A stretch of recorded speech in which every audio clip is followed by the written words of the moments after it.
Hey everybody, it's Bust, and today we're going to be playing a little bit of Hearthstone. And to get everyone up to speed, if you're new to the channel, Hearthstone's a game I've played quite a bit of. To give you a little bit of history for myself, I've played competitive card games for closer to 30 years than 20. I've had a fair amount of success with Magic in terms of qualifying for the Pro Tour and cashing some Grand Prix and Star City Opens. After that, I did play Hearthstone for 4 or 5 years or so. I cut that out once the auto battler craze hit. And then with the release of Legends of Runeterra, that's where we really dove into more of the competitive scene and also into the content creation. And so for the past 4 years, we've been making Legends of Runeterra content. But here over the past few days, they have completely removed the PvP, the competitive aspect from the game. And so that didn't really cut it for me, and we've had to move on. And so we're looking to switch back over to Hearthstone.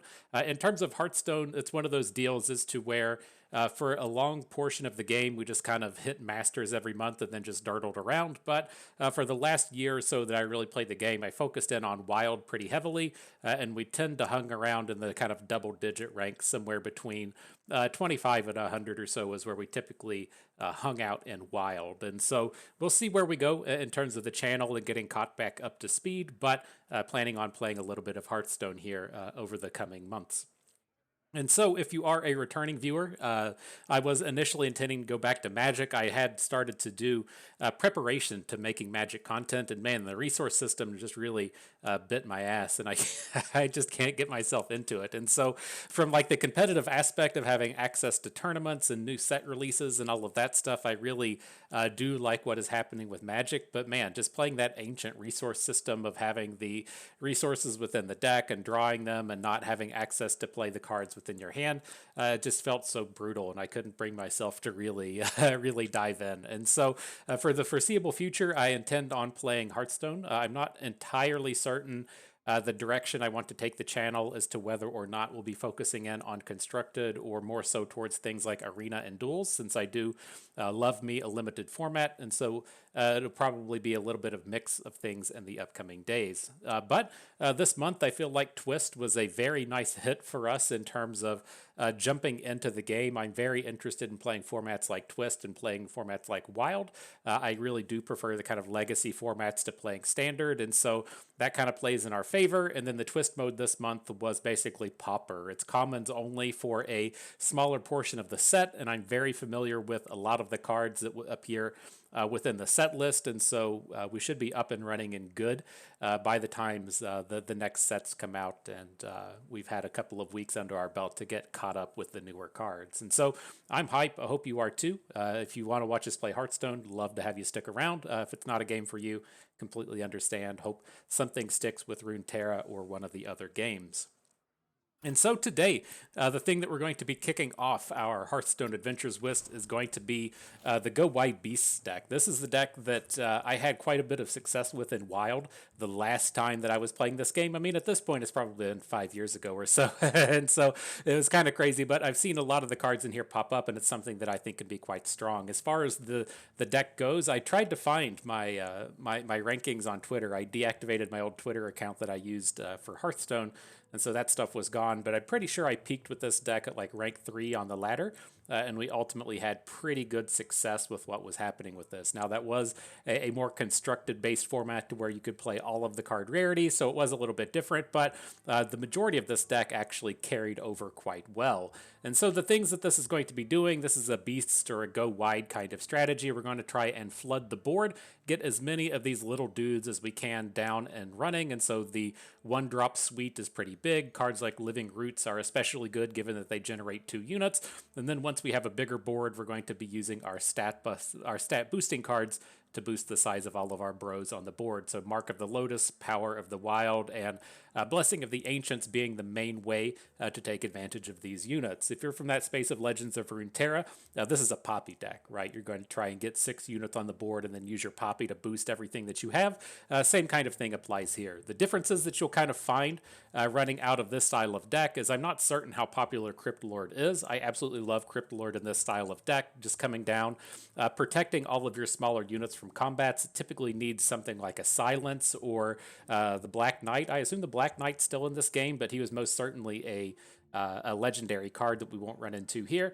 Very powerful. If your opponent doesn't have direct removal and they can't deal with the Crypt Lord, they typically can't strike down the remainder of your smaller units, and it really helps protect those wide plays. Otherwise, I'm a huge fan of Bonemare in this style of deck, getting this basically +4/+4 with charge to get that last boost of damage in. Is incredibly strong, and then things like Direwolf Alpha here to help us support making trades across all of our wide units. And so that's the deck. That's what we're doing battle with today. See if I can figure out how to get to this game. See if we can jump on in. Man, there's been so many frustrating things, like trying to switch over from Runeterra. Like as I was playing Magic yesterday, we were in a space to where I was getting attacked by like 7 different units, and I have a couple of blocks lined up, but I couldn't figure out how much damage I was trying to take. And so it's like it was so easy with Runeterra to where it's just like 7. You know, it just tells you right on the screen what you're about to take, and you could move your blocks around and see the damage change. Like seeing stuff like that's been crazy. But what was getting us off on this tangent is you could get to the edit deck screen directly from the queue screen. And so while we can queue up over and over again with this, if we want to jump into more games, we have to go back to the collection over and over again. It's a bit of a frustrating pain point. But nonetheless, let's dive on in. Up against Druid. From what I've read, people tend to be playing Taunt Druids. I'm not entirely certain what that is. Most of the Druid decks I've been encountering in the ladder these days tend to be more focused in on the heal aspects and the taunt units, and it's manageable. It's not that much of a problem to deal with, but I'm not certain what we're going to be running into here. But nonetheless, as far as the mulligans go with this, I try to keep all of the 1-drops and then mulligan everything else away. You know, if you were a Rune Terran, the things that we would say with the Poppy deck would be, you know, it's all about getting the multiple units on the board. And, you know, if you have a handful of 1-drops, you can put them on the board and still succeed. But if you have a hand that just has a whole bunch of Blessings of the Ancients and Mark of the Lotus and the like, you don't have any units to cast your spells on, then you're just going to lose the game. So we tend to just mulligan for all the 1-drops. I could see an argument for holding on to the Haunted Creeper there in the early game, but I don't necessarily feel like it's a big deal in this space. Now we're getting close to the chance to pop off. I don't think Swipe is in this format. Swipe is the card I would typically be worried about now, but I think we can give it a turn. We can wait until next turn to get this Blessing of the Ancients going, and then just spend 3 mana on actual dudes this turn. Not too worried about the Jade Golem that's already on the board. So let's just start to flood. Where you at? We'll get Mecharoo out here. Get these 1/1s on the board. Drop the Glacial Shard. Probably just want to put it, well, I'm not quite familiar enough with the cards that exist out here. We'll play it a little bit cautious. The aggro lover in me really feels like, you know, we don't have to worry about that 1/1. He's never going to kill the Crypt Lord with it, so we can just directly deal the damage to face. But I'm not entirely familiar with what the punishes are. You'll have to give me a week or two to get kind of caught back up with the game. But shit's about to get real, right? Coming out here and dropping these cards like poppies on the board. Got to enjoy that. So we'll just send in the 3 power units as best we can. Call it a day. Now, as far as this goes, it does get a little awkward. You would kind of like to just trade away the Mecharoo and then just get the other form on the flip side, but I mean, I'm pretty certain we're just about to run away with this. He hasn't done anything with our width. He's not going to attack through the Crypt Lord. I don't feel like Druid has any silences to try and take the Crypt Lord off of the board, and we should be able to just run through. Not entirely happy with how our units are set up. I wish we had the Mecharoo to the left of the Crypt Lord so we could just kind of crash through in the space something like Direwolf Alpha turns up, but we'll get there. We'll get there. All right, good stuff. And man, it feels nice to jump back on the old Butt Stuff 420 account. It's been a while since we got to use this. This is the name I've used throughout the course of my time in Hearthstone, but I'm pretty certain switching over to Riot, you were 1 character short, and so we would have had to have been like Butt Stuff 42. And then I was also worried that YouTube wouldn't monetize me if we if we use the name Butt Stuff 420. And so that's where the Bust moniker came from. Here, let's actually keep this up against Mage. I do worry about getting AoE'd a little bit, but having the Direwolf Alpha should be strong on this board. But no, I was worried about YouTube not monetizing that. But that's where bust comes from, right? If you take the first 2 letters of butt and the first 2 letters of stuff, you come up with bust. And so it was a nice little throwback to the greatest name in all of gaming. But I'm glad that we get to bring it back. We'll see how long we get to keep this thing for.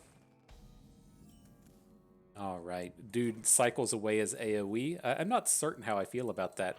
I mean, I guess he doesn't really know what we're playing. He doesn't necessarily know that we're going to be coming out here playing Beast Druid to where the AoE is going to be exceptionally good, or if he's just going to have multiple copies of the AoE in his hand. I can't really tell at this point, but I think we can still try and start to pop off here. The big question for this turn is going to be whether or not we want to try and coin. I kind of like it to see if it gets counterspelled or see if it gets duplicated, but the Bonemare is another one that I think that we're going to have to probably use in this game in terms of finishing. He should just have tons of removal in this space. Let's see. Does this actually tell me the secrets he has access to? Or does that duplicate Flame Ward? After a minion attacks your hero, deal 3 to all enemy minions. That seems that seems pretty good in this space. All right. So I mean, we don't have great answers to the Acolyte of Pain. I think like we just have to let it be.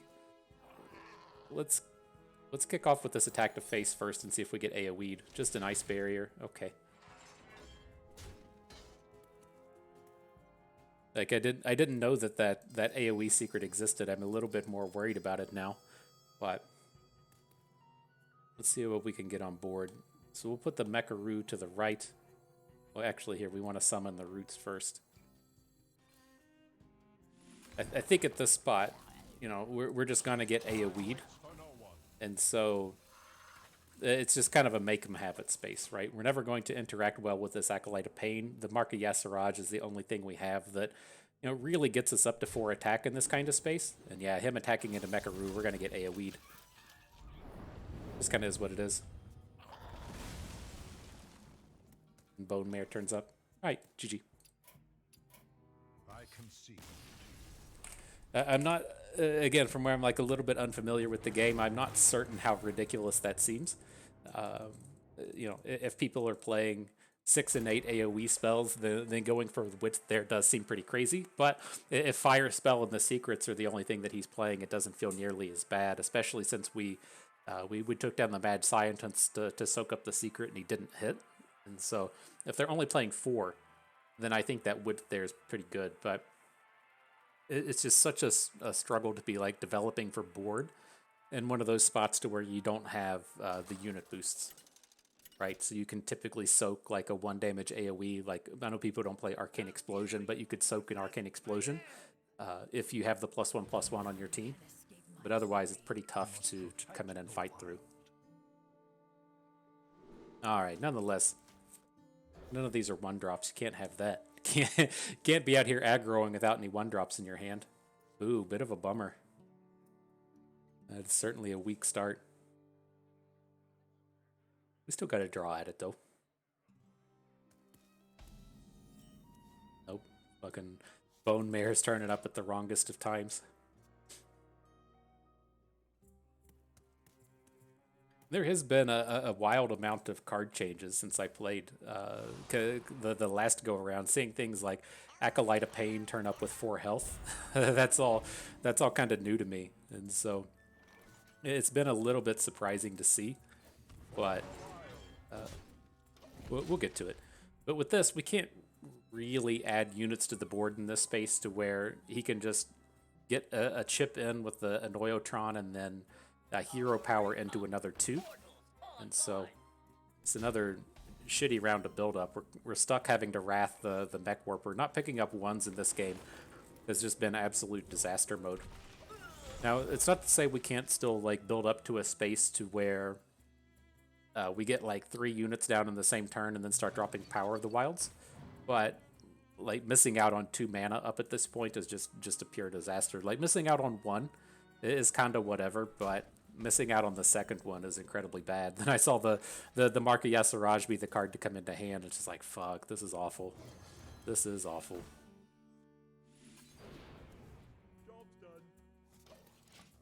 All right, so I'm not really certain the removal suite that that Mech Rogue is going to be bringing to the table. Like the really like high quality bounce spells, I'm not certain if actually exist. This just strikes me as a really value heavy based unit deck that's probably going to struggle without Mech Warpers on board. And so we'll see if we can't recover out of this. Like hitting the Crypt Lord is good, especially if we pick up another unit to go along with it and just start getting extra wide.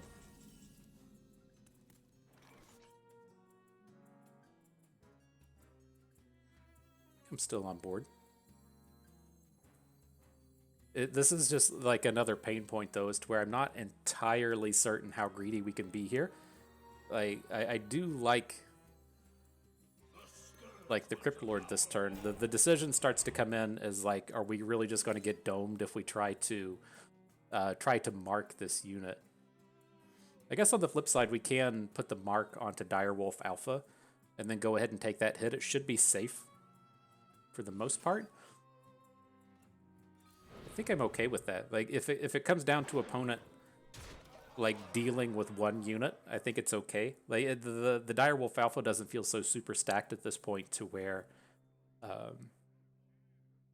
if he has the removal for one, like if he has an Assassinate now, that we just outright lose the game. It's not going to be great, right? If he assassinates the Crypt Lord and takes down the Alpha with the Noyatron, we're going to be in bad shape. But it seems manageable up to this point. Yep, that's bad.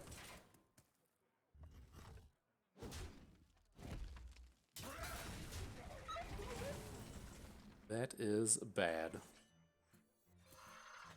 Alright, let's start to flood.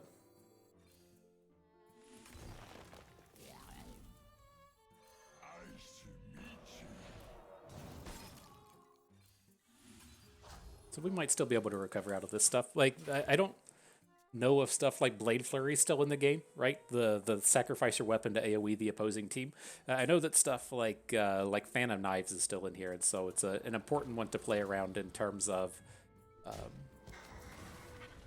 not getting a board full of 1 health units AoE'd. But this is still going to be a bit of a struggle here. Bonemare is at least good onto this attack.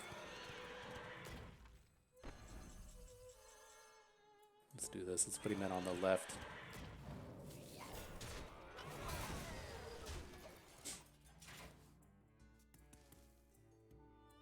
Maybe we recovered. I don't know. It doesn't feel good, but it's taking an ass load of damage here. It's going to tell me what the secrets are again. I appreciate that. When a friendly minion dies, return it. Okay. At the end of the opponent's turn, add copies of cards they played. Gotcha.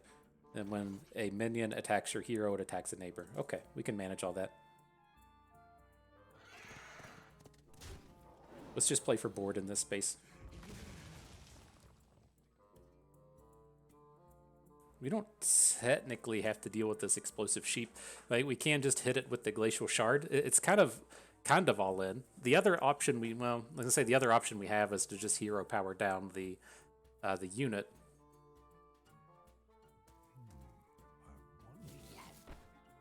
Let's see where this stands. Alright, so he gets the copy of the spells that we play. Right, at the end of your opponent's turn, add copies of the cards they played to your hand. Gotcha.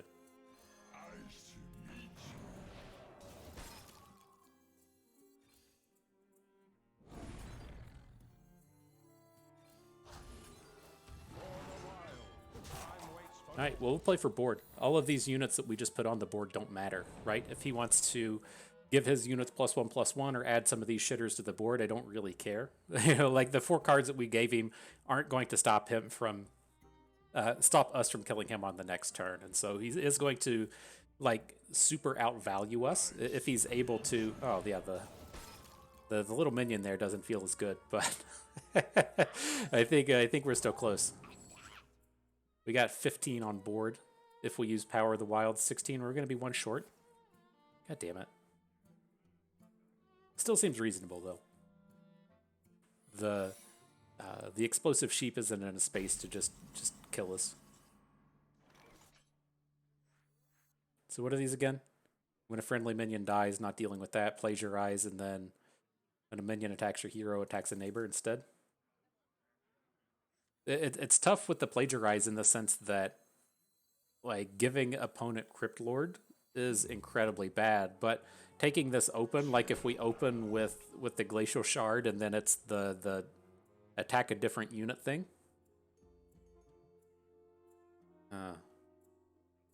When a minion attacks, okay.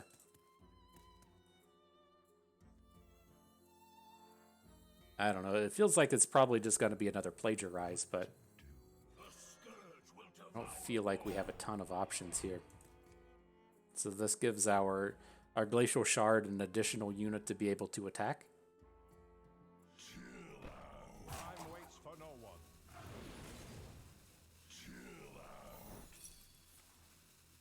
Yeah, so it can either Bonemare or Crypt Lord and not stop our damage. God damn it.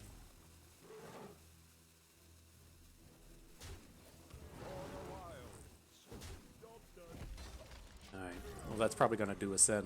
Getting like his double attack into Crypt Lord and then following up with another Crypt Lord is just going to be too much. I don't know. I guess we do have the 7 attack Bonemare on the board that can get kind of close, but... Oh, well, he hasn't plagiarized, right? That was the cheat death thing. It wasn't get the copies of our cards. So maybe it's okay. I mean, we got 12 damage on the left from Bonemare and the 5/4.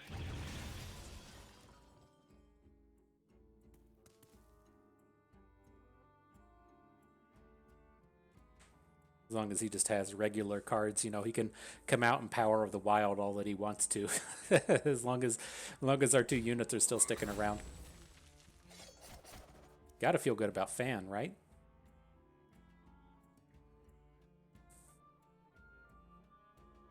He needs to be digging to get out of this. Uh-oh. Uh-oh, buddy. Nice. Get worked. Get worked by the butt stuff, my dude. GG.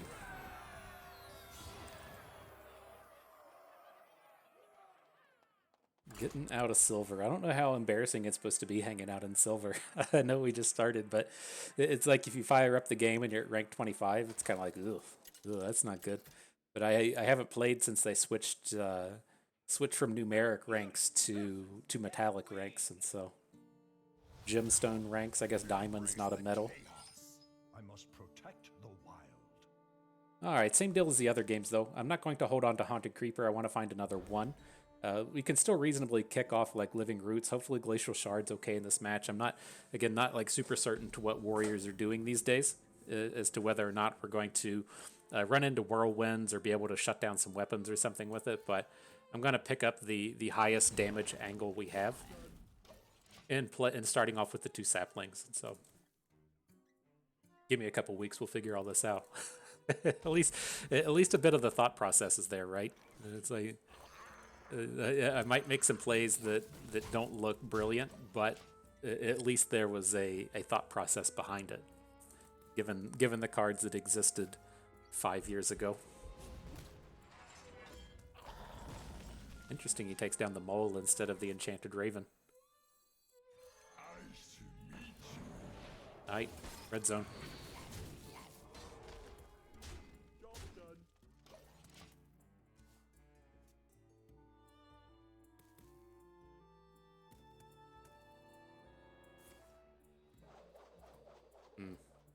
That kind of sucks. I guess we could have read into that a little bit with him taking down the 3 health unit instead of the 2 health unit. As soon as that card hit, I remembered that it existed, and so there is that aspect to it. But nonetheless, it's still decent refill. If we can find another unit next turn and start dropping the Blessing of the Ancients without losing too much, then that leaves us in a decent space.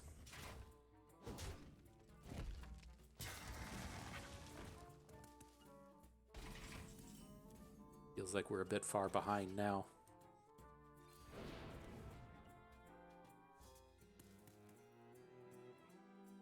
We just we gotta keep grinding, right? I don't think we can realistically recover out of this. We need I was trying to think of the two or three cards that were in this when we were playing in Wild that don't exist now. There was the spell that spends all of your mana but gives you a 2/2 on the board. I don't know if that's still a card or still a thing, but that was one way to just completely fill out the board, and then you would get like 7 mana and then play the 5 mana thing that filled out your board, and then play a Mark of the Wild and have a bunch of 3/3s. And then the other thing I remember was Savage Roar.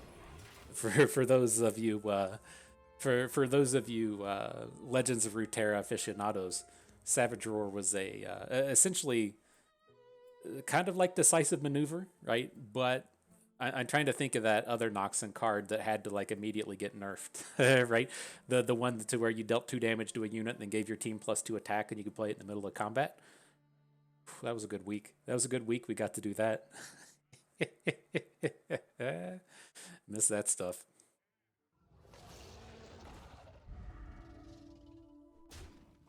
All right, so how bad's this? You can't like it when they're able to come in and take down your take down your big blocker. All right, so we can't target his dum dum. Do want to draw a card though.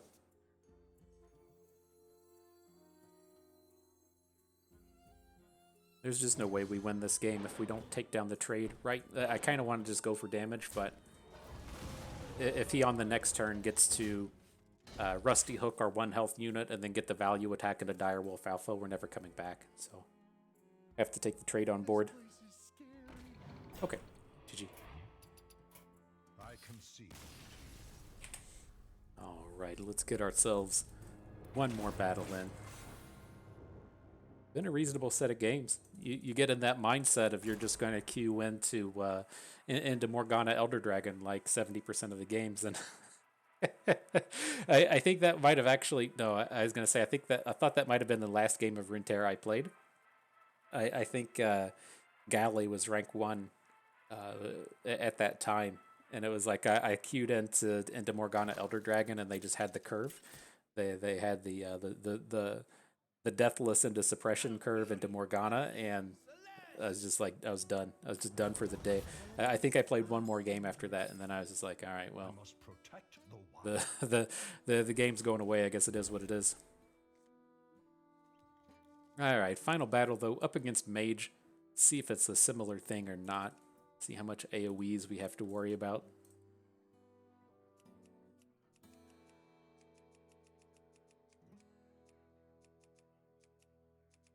This is what you LOR folks want. You see the entire handful of shiny things. You can pay for your prismatics that way. You got the clicky boards out here. Just start clicking on stuff, you know. Say, Riot, why don't you give me a clicky board? I do miss my Pinnacle of Glory board. Had such wonderful songs attached to it. So challenging to acquire. That was the one you had to top 16 and open to get. I miss it. Miss it. But alright, let's see how this goes. If he spends his turn like hero powering onto the bird, I feel like that's not horrible. We gotta figure this out again. This is gonna be... I mean, I guess if it's just a 2-for-1 off of this Flame Ward, it's not that bad.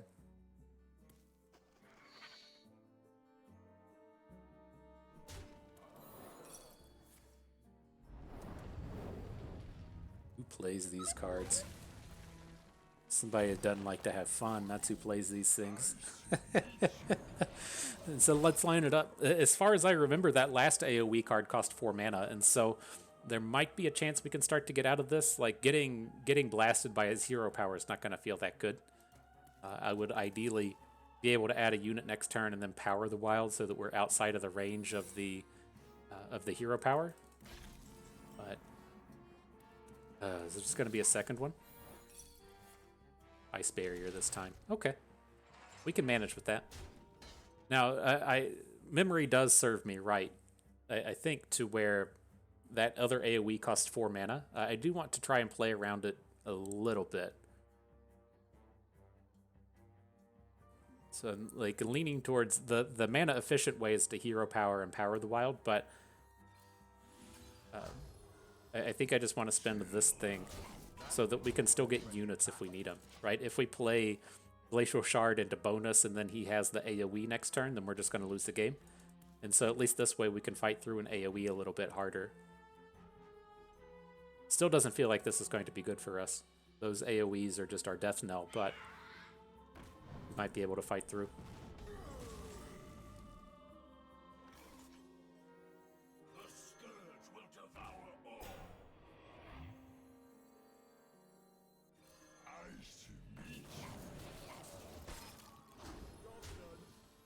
All right, well, at this point, like, if he had the 4-mana tradable thing that we saw a couple of games ago, I think he would have just played it that turn. That seemed like a good enough board to where, Fire Plume Phoenix doesn't really do anything.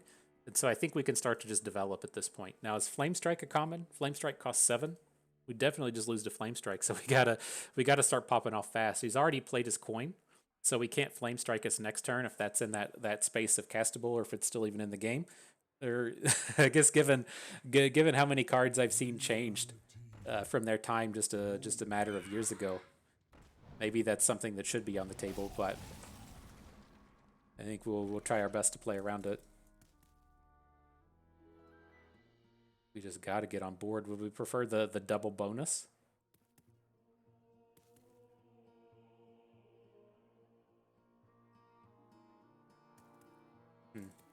Like, we're most certainly taking down the Artificer. I don't care about the Phoenixes either way. Leaning towards just getting the additional unit on the board.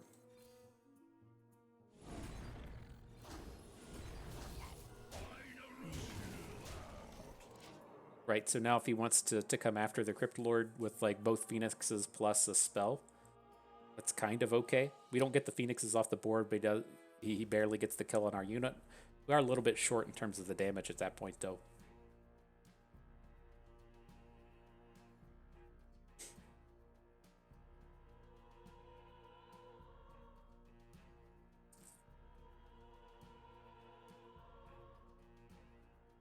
Maybe he'll just start casting Arcane Intellects.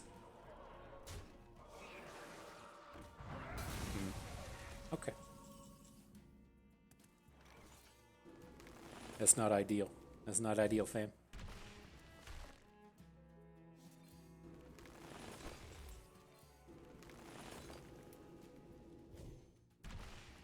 And Mecharoo actually pretty timely.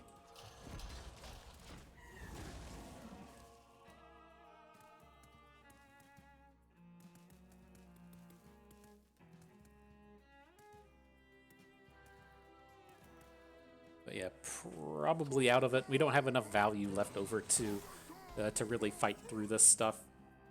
And I guess you can see what the marker Yasirajas will do, but yeah, we're toast at this point. All right, GG. And so yeah, not a bad set of games. I'm not certain, how much you'll run into these AoE based mage decks, but they are certainly quite good against what we're trying to do, and a bit of a problem in terms of dealing with our width. But anytime we were up against unit-based decks, it felt like this was still fairly strong. And I feel like if we got to that point to where I was just a little bit more familiar with the cards that exist and what I'm out here trying to play around, then we'll be in a little bit better shape. But in terms of this deck and how it goes, it was nice as a jump back into this space. Still seems like a fairly reasonable deck to me. In terms of carrying on with it on the ladder and changing it a little bit, like Glacial Shard is a card that I could see cutting down to either 0 or 1 copies of. And it just felt like we just want like a little bit more value, just like a touch of it. And it's just maybe like that 4/4 for 4 that generates a spell or something. Like, it just feels like it just needs a touch more that isn't one of these like 1 health units just out here getting annihilated by annihilated by the opposing hero powers and very cheap AoEs. And so if it does move into a more like weapon heavy environment, right? Glacial Shard is fantastic against Warrior, fantastic against Rogue, then you might want it. But if you are running into this space to where it's a bunch of mage and a bunch of priest with silences and stuff, then it's probably makes more sense to just have a little bit more value running through this. But otherwise, pretty happy with what's going on. Seems like a very reasonable climbing deck. I feel like we could go pretty deep in the ladder with this thing, just in the sense of aggroing pretty hard and having success there. But nonetheless, good set of games. I had fun with that. I hope you did too. That's going to do it for us today. So hope everyone enjoyed the video. Hopefully we learned a thing or two along the way. Had a good time watching. This is Bustin' We. Thank you for being here.